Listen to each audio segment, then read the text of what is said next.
안녕하세요. 반갑습니다. 비트코인 뉴스 팡입니다. 바이낸스 창립자 자오 창펑은 이 비트코인을 처음 알았을 때 70달러에서 1000달러로 급등하면서 이 늦은 줄 알았다라고 이야기를 했다고 합니다. 이 내용부터 한번 자세히 살펴보도록 하겠습니다. 그리고 골드만삭스에서도 지금 비트코인과 이더리움, 리플, 솔라나까지 모두 이 첫 보유했다는 공시들이 떴고요. 그리고 암호화폐 종말 경고 나왔지만 이 돈나무 원인 캐시우드는 비트코인이 AI 시대의 안전자산이다 라고 극찬을 했다고 합니다. 관련된 소식 잠시 후에 전해드리도록 하겠습니다. 자, 우선은 자오창펑의 이야기인데요. 자오창펑은 이제 비트코인을 처음 알았을 때 이야기를 풀고 있어요. 그때가 2013년도였다고 하고 친구의 소개로 비트코인을 처음 접했다고 합니다. 그때 가격이 70달러에서 이 1000달러로 급등을 한 거예요. 그러니까 10배 이상 갑자기 한 번에 이제 급등을 하는 이 비트코인을 보면서 그때 자오창펑이 생각했던 게 너무 늦었다. 내가 지금 들어가기엔 너무 늦었다라는 생각이 이제 들어버린 거죠. 근데 이제 그때 이후에 오히려 6개월간 백스와 관련된 자료를 반복해서 읽으면서 연구한 결과 연말쯤 이제 시장에 뛰어들기로 결심을 했다라는 겁니다. 당시에도 이미 늦은 것 같다라는 느낌이 들었었고, 이 비트코인 시장에 언제 진입하든 누구나 기회를 놓쳤다라는 느낌을 받는 게 정상이다라고 이야기를 하고 있어요. 이 바이낸스의 창립자마저도 이런 생각을 했었다는 거죠. 내가 너무 늦었구나 라는 생각.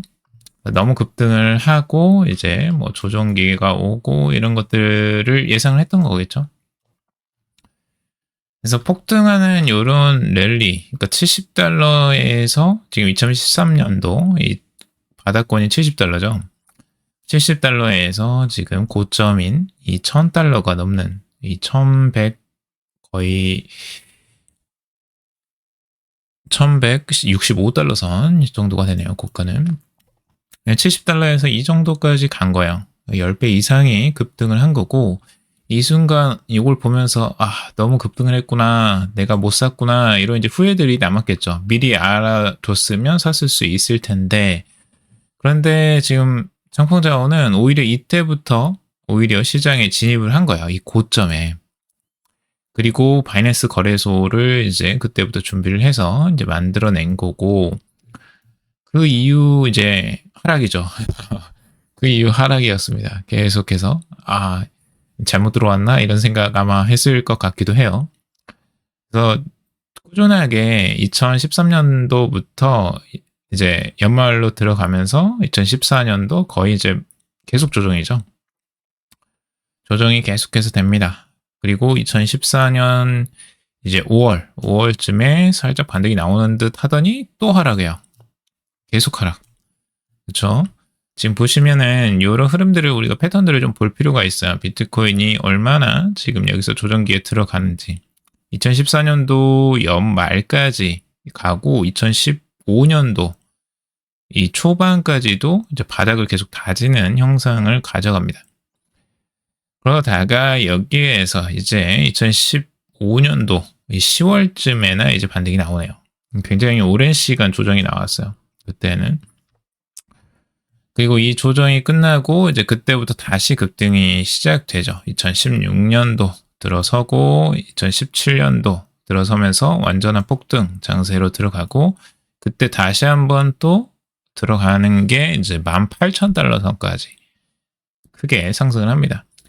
자, 그러니까 이때 1000달러 선에 이제 고점에 물린 사람도 결국에는 18,000달러 선까지 올라가는 이 형상을 볼 수 있었던 거죠. 끝까지 들고 있었다면.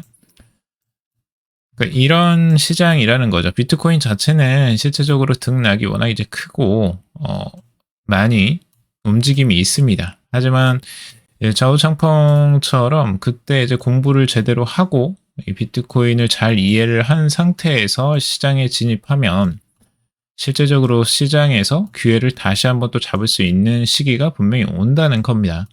그래서 이런 것들을 이제 자오창펑은 이야기하고 싶었던 것 같고, 자오창펑은 이제 최근에도 계속해서 비트코인은 이제 다시 상승할 것이다라고 긍정적으로 계속 이야기를 하고 있죠. 비트코인에 대한 믿음을 절대 놓치지 않고 오히려 바닥에서 사라라고 계속해서 권하고 있습니다.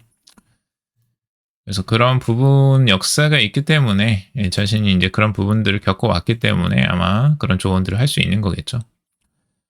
근데 이게 이제 한 번에 무조건 반등을 하지는 않는다라는 걸 역사적으로서도 배워야 돼요. 우리가 실제적으로 이 조정세가 나왔을 때 한 번에 끝나지 않고 계속해서 이 조정을 이어가는 흐름들, 이제 좀 오래 걸려요, 시간이. 여기서는 거의 1년 가까이가 지금 걸렸죠. 그래서 연말에 시작해서 지금 2019년 2월, 그리고 이제 4월쯤에는 이제 반등이 시작됐습니다. 그래서 이런 부분들도 우리가 참고적으로 좀 볼 필요가 있고요. 여기서도 지금 2022년, 2023년 1월쯤에 이제 돌리기 시작하죠. 그러니까 이 조정을 하는 기간들도 조금씩 짧아지는 느낌이 들어요. 그렇죠? 여기 2017년에서 4월까지 1년이 넘는 기간이죠. 1년 5개월 정도 걸렸는데 여기서는 지금 2021년부터 11월부터 지금 보시면 2023년 1월로 줄어든 것을 볼 수가 있습니다. 반등하는 시점이 확실히 이 바닥을 다지는 기간들도 조금씩 줄어들고 있다라는 이 역사를 좀 볼 수가 있어요. 그래서 이번에도 지금 바닥을 다지는 기간들이 그때보다 저번 주기보다 좀 짧아질 수 있을까 기대를 해볼 수도 있는 거겠죠. 하지만 이제 이 바닥이 나와 봐야지 그건 알 수 있는 거고요. 그걸 섣불리 이제 속단할 수는 없습니다. 자, 그리고 골드만삭스가 지금 리플, 솔라나, 비트코인, 이더리움까지 포함해서 3.5조 원 규모를 운용하고 있다라는 내용의 기사입니다. 이번에 이제 SEC의 골드만삭스가 이제 투자에 대한 보유 자산 보고서를 제출을 한 거예요. 자산 규모가 23억 6천만 달러, 약 3조 4,700억 원으로 이제 공시를 했고, 자산 규모만. 네, 이번 보고서에서 이제 리플과 솔라나가 들어갔다라는 걸 공시를 했다고 합니다. 원래 지금 가지고 있는 게 비트코인 관련 자산이 약 11억 달러, 약 1조 6,170억 원으로 가장 큰 비중을 지금 차지하고 있어요. 골드만삭스도 지금 비트코인을 이 정도로 많이 가지고 있는 거예요. 물론 ETF로 이제 가지고 있는 거겠죠. 그리고 이더리움 관련 자산도 약 10억 달러. 1조 4,700억 원. 비트코인과 거의 비등비등할 정도로 꽤 많이 가지고 있어요. 비트코인하고 이더리움의 보유량이 그렇게 큰 차이가 나지 않습니다. 그리고 여기에 리플과 관련된 ETF에 약 1억 5,300만 달러, 2,249억 원 정도가 들어왔고, 그리고 이제 솔라나에 1억 800만 달러, 약 1,588억 원 정도가 새롭게 추가가 됐다고 합니다. 그러니까 골드만삭스도 지금 이제 투자를 하는 비중들이 지금 비트코인, 이더리움, 그리고 XRP, 솔라나 이 정도 순위로 지금 나눠볼 수가 있겠고, 비중으로 보자면 지금 비트코인과 이더리움이 압도적입니다. 두 개가 압도적이고, 이제 다른 리플과 솔라나는 그것보다 조금 적은 규모로 지금 이제 새로운 신규 진입을 한 것으로 보여집니다. 골드만삭스에서는요. 상위권에 있는 코인들을 이제 조금씩 사들이는 것으로 보여져요. 그래서 안정적으로 지금 골드만삭스는 이런 투자를 이제 늘려가고 있다라고 볼 수가 있겠고, 물론 이제 골드만삭스에서 자기 자본으로 투자한 것이라기보다는 이 고객 자산을 운영하는데 여기에 이제 포함이 된 것으로 보여져요. 아무래도 고객들의 요청들이 좀 반영되지 않았을까라고 생각이 들고요. 지난 분기 대비 가상자산 관련 규모는 약 15%가 늘어났다고 합니다. 그래서 이 은행권이 보유를 꾸준히 늘리고 있다라고 하는 거예요. 정봉도 여기서 이야기를 하고 있죠.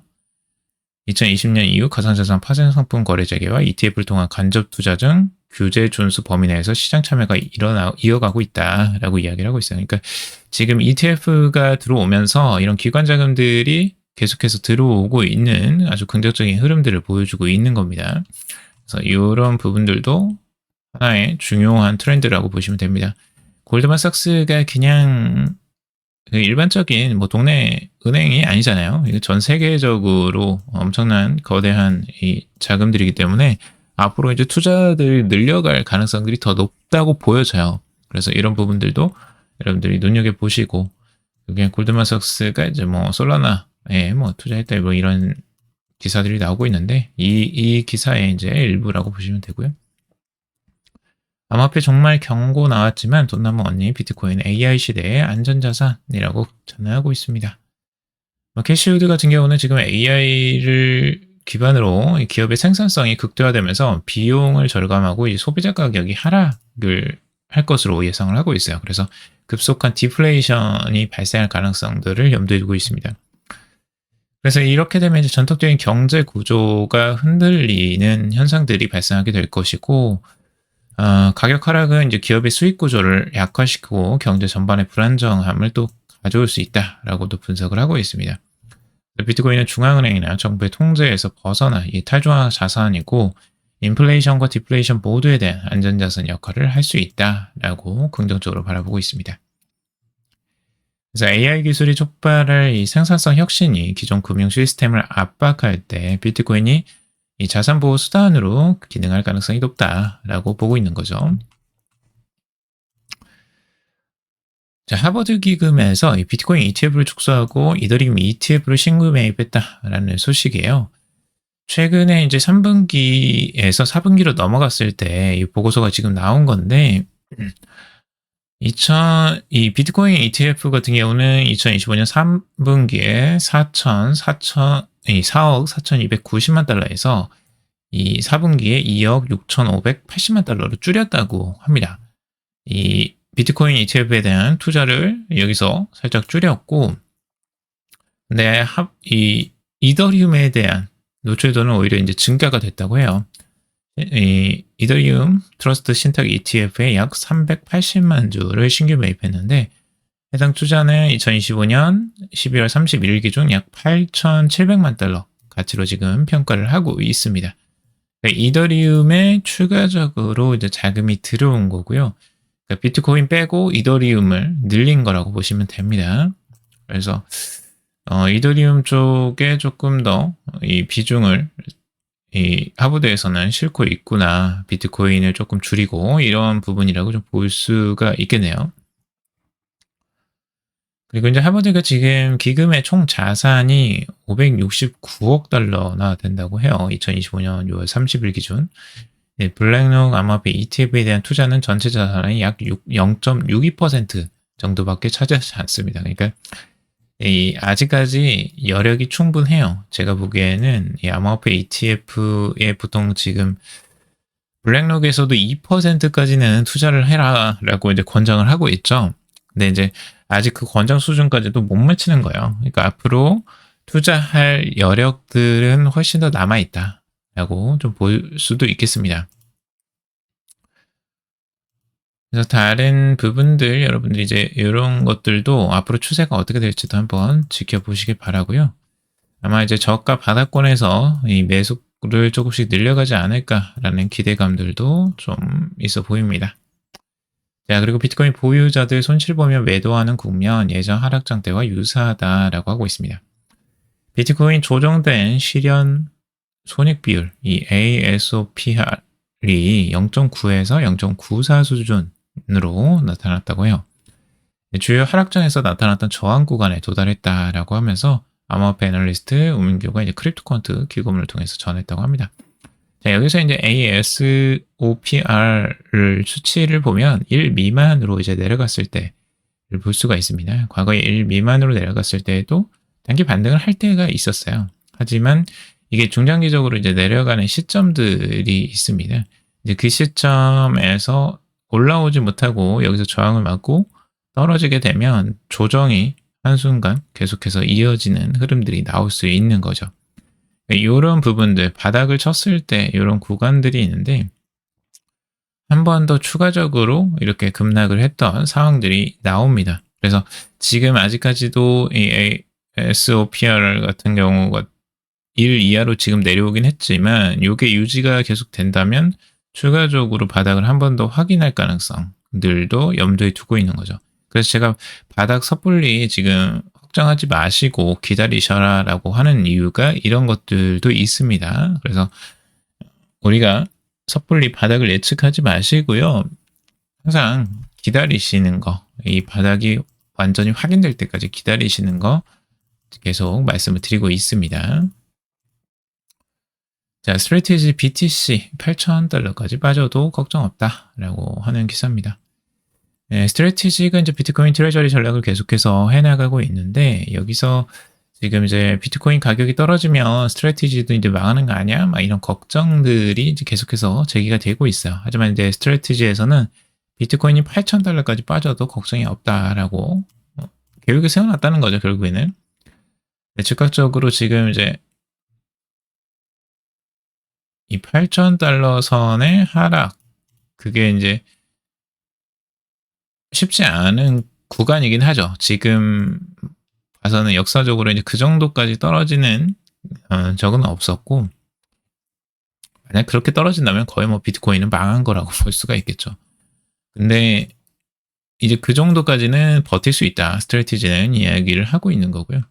스트래티지의 좀 약점은 실제적으로 이제 수익을 하는 수익화 방안이 이 비트코인이 거의 대부분이라 이런 위험 노출이 너무 커요. 생각보다. 그래서 계속 현금 창출이나 뭔가 이제 캐시카우가 다른 것들이 좀 더 큰 게 있어야 되는데 지금 비중이 워낙 비트코인에 많이 실려져 있기 때문에 이거에 대한 리스크가 좀 크게 항상 부각이 되는 것 같습니다. 그래서 그런 해치가 좀 필요하지 않을까. 이 스트래티지는 그런 생각이 좀 드네요. 그리고 메타플랜이 또 똑같이 계속해서 이 스트래티지처럼 늘려가고 있어요. 비트코인 하락이 작년 9,030억 원 순손실. 그래도 올해도 산다. 계속 사요. 스트래티지도 그렇고 지금 메타플래닛도 그랬고 지금 떨어지는데 비트코인이 아무리 떨어져도 계속해서 사겠다. 뭐 이런 생각을 가지고 계속해서 매집을 해나가고 있습니다. 추가 자금도 조달을 했고 자금을 어떻게 이렇게 잘 조달을 하는지 모르겠어요. 근데 이제 그 조달된 자금으로 다시 한번 또 비트코인을 매수할 것으로 보여집니다.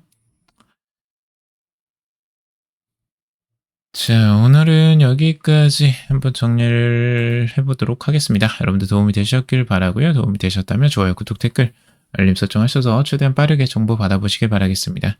투자에 관련된 정보들 참고사항일 뿐이고 조언이 아니니 투자하실 때 여러분들 스스로 꼭 판단하시고 결정하시기 바라겠습니다. 금일도 방송 들어주셔서 감사합니다.